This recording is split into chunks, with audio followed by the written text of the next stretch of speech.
exactly रलखौथ' आं दायो आं सानो खिन्थाजोबनाया थिग नङा खिन्थु लाइट केमेरा एक्शन बे फिल्मा एसे इउनिक फिल्म जागोन जेखौ जोङो नुगासिनो थायो सरासनस्रा बेबायदि नङा एसे आलादा गुबुन मोनसे ट्रेन्डआव बानायनाय जादों आं सानो रायजोफ्रा बेखौ नायनानै जोबोद मोजां मोनगोन आरो आंनि रलाबो आं मोजां मोनदों आंनि रलखौहाय बेवहाय एसे हल फिल्माव इमोशनजों लोगोसे एसे कमेडिबो दोङो एक्शनथ' दंखायो स' फिल्म मेकारफोरनि सायाव बानायनाय जादों माने जायफ्रा फिल्म बानायो बिसोरनि सायाव बे फिल्मखौ बानायनाय जादों आरो मोनसे गिदिर खोथाया जाबाय बेवहाय बिनि प्रडिउसारा झारखन्डनि बेवहाय मोनसे मोजां मेसेज होनाय बादि जादों जे कमिउनिटि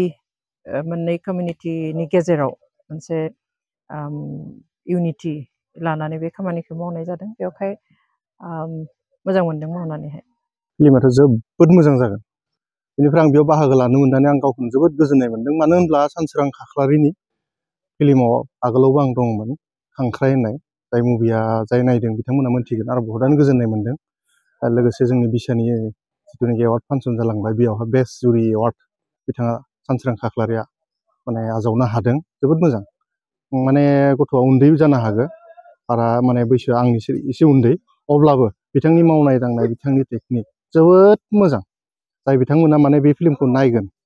जोबोद गोजोननाय मोनगोन बा बर' फिल्माबो बेसिम सहैबाय नामा खांख्रायखौ जेखालि रिलिज होदोंमोन दा गोबां माने बर'फोरजों लोगोसे केनि बसुमतारी पंकज लाहारी बिथांमोनाबो बाख्नायदोंमोन थिग देग्लायबो थांनाय बोसोरनि आगोल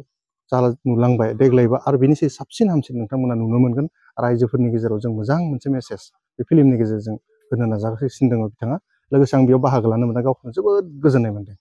बेवहाय नोंथांनि रला माबायदि रलाथ' जोबोद मोजाङानो गोग्गोम माने बुंनो थाङोब्ला नायबा मोनथिसिगोन फैबाय थानाय बिटिसि इलेक्सन 2025 जागोन ना हयथ' बे फिल्मखौ मानसिफ्रा नायखांनायनि उनाव आंबो खनसे ट्राइ नायहैगोन नामा जों बे एरिया जि नागापुर बुङो बगाजुलि एरिया नामा भुटान खाथियाव जोङो शुट खालामगासिनो आरो बे लाइट केमेरा एक्शना एक्चुअलि टटेलि अबाउट इमोशनेल कमेडि एक्शन भरपुर गासैबो फ्लेभार बेयाव आलादा फ्लेभार मोनगोन एन्ड देन बे फिल्मा जाबाय सब बिहाइन्ड द केमेरास माने फिल्म शुट जाबाथाय शुटनि उनथिं जायो जिखिनि लाइटमेन दोङो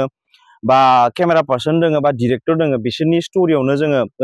स्टोरि बनायदो बिसोरनि सायावनो जों स्टोरि बनायदो माबायदि खस्थ' जायो बेखौ फोरमायनो लादों नामा औ माने बेयाव एक्चुअलि जोंथ' आर्टिस्टफोरखौथ' सब स्क्रिनाव नुजोबो बाट स्क्रिननि उनाव जेसेबां नोङो बिसोरनि खस्थ'फोरखौ बेयाव फोरमायनो नाजादो आरो बबे प्रडाक्शननि बेनाराव बे प्रडाक्शननि नामा जाबाय जायजुग प्रडाक्शन जायजुग सिनेमास प्राइभेट लिमिटेड प्रडिउसारा जाबाय गलिरेस मुर्मु बिथाङा झारखन्डनि डाइरेक्टर जाबाय आं सानसोरां खाख्लारि आरो बेयाव जिथु डिअपि जिथु डिरेक्टर अफ फट'ग्राफि सानै दोङो जोंहा सोरां बसुमतारी आरो मन्धन बर'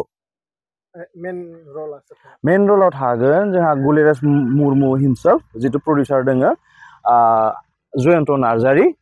एन्ड देन रुपसिं मुसाहारि आरो जोंहानि madam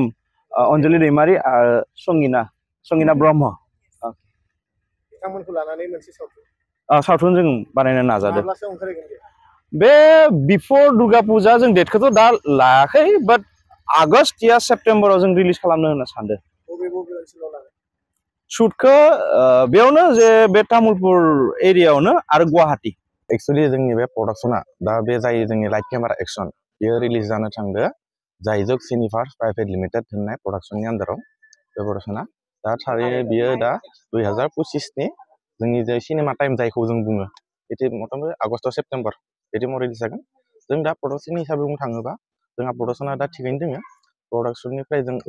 as a production manager आं जों प्रडिउसनिफ्राय मोननो गोनां जिबायदि सुबिदा बेखौ जों मोनदो जायनि थाखाय आं दा टीमखौ मोजाङैनो सामलायलांगासिनो दं प्रडिउसनिफ्राय दा बेबायदि उसुबिदा जायाखै आंहा फुल टीम दं गावबा गाव केटेगरि दंजोबो टीमनि बेयाव बेबायदि उसुबिदा जाथ'वाखै दा मोजाङैनो थांगासिनो जोंहा दिनै डे 11 जागासिनो दङ शुटिंआ आरो जोंहा